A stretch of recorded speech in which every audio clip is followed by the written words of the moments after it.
Hello বন্ধুরা, সবাই কেমন আছেন? শুভ দুপুর। দুপুর হয়ে গেছে, খাবারের টাইম। তো যাই হোক, আজকে অনেকদিন পরে আমার দোকানে বাসা থেকে খাবার আসলো, তাই খাবার খেতে বসলাম। আপনারা সবাই খেয়েছেন কিনা জানি না। যাই হোক, তো সবার দিনকাল কেমন যাচ্ছে জানি না। সবার জন্য দোয়া করি যাতে ভালো থাকে। আমার জন্য সবাই দোয়া করবেন। আর বর্তমান তো দেশের পরিস্থিতি অনেক খারাপ, চারিদিকেই যা ঝামেলা চলতেছে এবং ব্যবসা বাণিজ্য সবারই খারাপ অবস্থা। আমারও কিছুটা খারাপ, তারপর যাই হোক, যতটুকু যেভাবে রাখছে আলহামদুলিল্লাহ।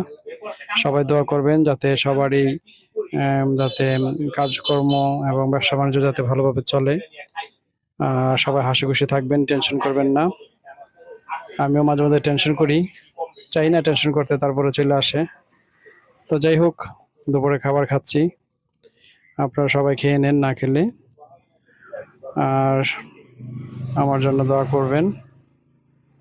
দেশের যে পরিস্থিতি বর্তমানে, কেউ ব্যবসা বাণিজ্যতে অবস্থা ঠিক মতন রাখতে পারতেছে না। সবারই টেনশন মাথার মধ্যে আছে যে কি হবে, আগামীতে কি হবে, বর্তমান কি হইতেছে। খুবই পরিস্থিতি খুবই খারাপ। তো যাই হোক, সবাই ভালো থাকবেন, দোয়া করি, আমার জন্য দোয়া করবেন। আসসালামু আলাইকুম।